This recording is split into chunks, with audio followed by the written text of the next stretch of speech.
सासू माँ बदल गई। कहानी उस घर की है जहाँ बहू और बेटी को एक माना जाता था, लेकिन फिर अरे शिखा बेटा, तू रसोई में क्यों घुसी रहती है? जा, रोटी मैं बना लूंगी। नहीं नहीं माँ जी, आप बैठिए, बस सारा खाना बन ही गया है।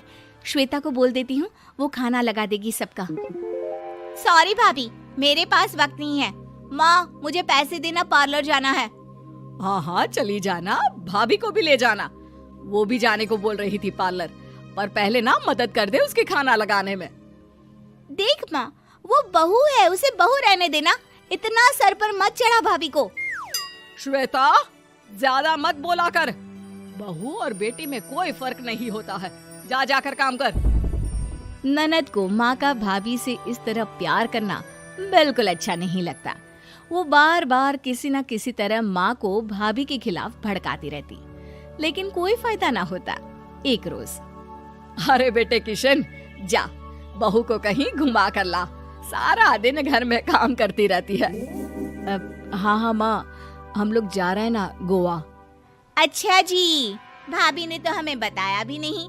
वैसे तो सारी पंचायत करती है, ये गोवा वाली बात क्यों छुपा गई हमसे? अरे क्योंकि उसे खुद नहीं पता था बहन। मुझे टिकट सस्ती मिल रही थी तो मैंने बुक कर दिया। हाँ शिखा, पैकिंग कर ले, संडे हम जा रहे हैं गोवा। दोपहर में शिखा पैकिंग कर रही थी कि सास आ जाती है। ये क्या बहू, साड़ियाँ? अरे गोवा जा रही है घूमने या फिर शादी में मायके हैं? माँ जी, ऐसा कुछ है ही नहीं, समझ में नहीं आ रहा क्या रखूं कपड़े में। अरे तेरी और श्वेता की साइज तो एक ही है, उसके कुछ मॉडर्न कपड़े ले ले, आकर लौटा देना। हाँ माँ जी, ये ठीक रहेगा। शिखा श्वेता के पास जाती है और उससे कपड़े मांगती है। ना जी ना, मैं अपने कपड़े ना दूं, वैसे भी फैल जाएंगे मेरे कपड़े, बहुत महंगे वाले हैं। शिखा मुंह लटकाकर कमरे में आ जाती है तो सास कहती है, चल तैयार हो जा, तुझे मैं शॉपिंग करा कर लाती हूँ गोवा की। बस फिर क्या था, सास बहू निकल जाते हैं मार्केट और एक से बढ़कर एक ड्रेस खरीद कर घर आते हैं। पहले बता देती कि नए कपड़े दिलाने वाली है भाभी को, तो मैं अपने ही दे देती ना भाभी को, मुझे दिला देती नए कपड़े। देख श्वेता, परिवार का मतलब सबके साथ रहना होता है, ना कि सिर्फ अपना सोचना। वैसे भी तुझे अच्छे संस्कार सीखने चाहिए। और रही बात कपड़ों की, तो शिखा, आज से घर पर भी तू मॉडर्न कपड़े ही पहनेगी। कोई जरूरत नहीं है ये साड़ी वाड़ी लपेटने की। अब क्या था, घर पर श्वेता और शिखा एक जैसे रहते। एक बार पड़ोसन आती है। अरे बेटा, अपनी माँ को तो बुलाना, जरा बात करनी है। शिखा सास को बताती है और रसोई में चली जाती है। ये आपकी बेटी बहुत बड़ी हो गई है, इसके लिए एक रिश्ता है, कहो तो बता दूं। ये बेटी नहीं बहू है, घर में सब एक जैसा ही रहता है। वैसे मेरी बेटी भी बड़ी हो गई है, कोई रिश्ता हो तो जरूर बताना। पड़ोसन रिश्ता लेकर उन लोगों के घर आती है। तब श्वेता की होने वाली सास कहती है, तो ये घर है, कितने मंजिल का है? और ये बहू ने आपकी क्या पहन रखा है, जीन्स टॉप? अरे भाई, साड़ी वाड़ी नहीं है क्या इसके पास? देखिए, सर्दी है तो साड़ी में बहू कैसे मैनेज करती, वैसे पहनती है साड़ी भी।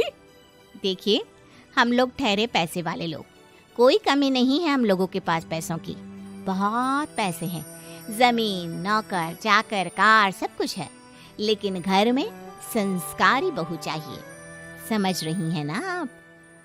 सास कुछ कहती कि श्वेता बोल पड़ती है, हाय रे, नौकर चाकर से लेकर जमीन, कार, पैसा, हाँ, मुझे रिश्ता मंजूर है मुझे।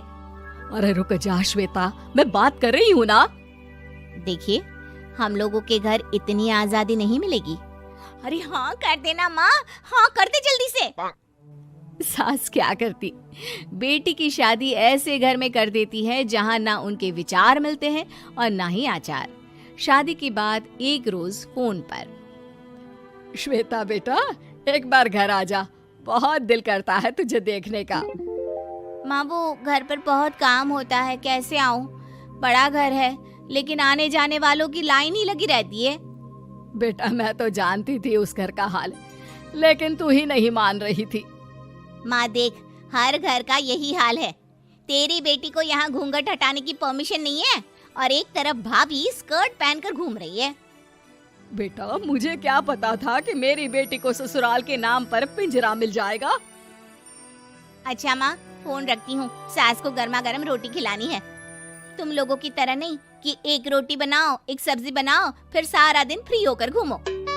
सास फोन तो रख देती है, लेकिन सोच में पड़ जाती है कि एक तरफ बेटी जिसे कोई आजादी नहीं, वहीं दूसरी तरफ बहू जिसे देखकर लगता ही नहीं कि उसकी शादी भी हुई है।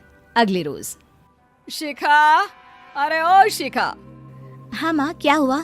कुछ चाहिए आपको? मैं जिम जा रही थी। जिम के कपड़ों में बहू को देखकर सास को घूंघट में अपनी बेटी का ख्याल आता है। देख बहू, घर में बहू की तरह रहा कर। इतने टाइट कपड़े पहनकर जिम जाना पसंद नहीं मुझे। जा जाकर रोटी बना। रोटी? माँ अभी तो शाम की 6 बजे हैं, इस वक्त रोटी? अब क्या मेरे खाने पीने पर भी पहरा है? अरे जब मर्जी तब मैं अपने घर में खा भी नहीं सकती क्या? बहू को अजीब लगता है। वो समझ नहीं पाती कि जो सास कल तक इतनी सपोर्टिव थी, उन्हें अचानक से क्या हो गया।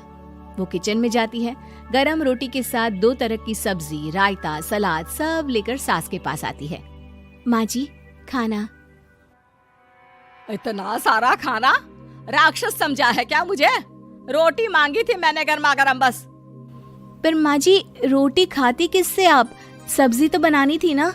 अरे भूख मर गई मेरी तेरी बहस से। जा जाकर काम कर, अंदर पूरी रसोई साफ कर। बहू अंदर चली जाती है। थोड़ी देर में श्वेता घर आती है। अरे शिखा, जल्दी से चाय ला, पकवान बना, मेरी बेटी आई है।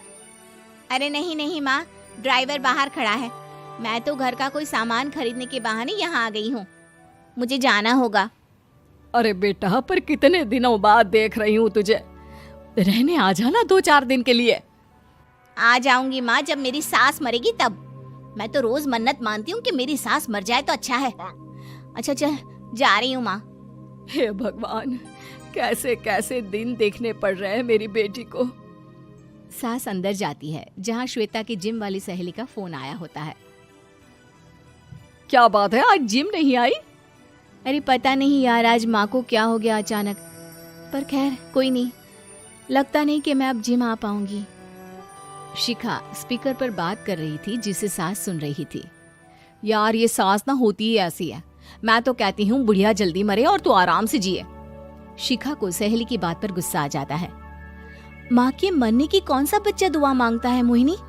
आगे से ऐसी बात मेरे सामने मत करना। हमारे घर की शोभा ही माँ है।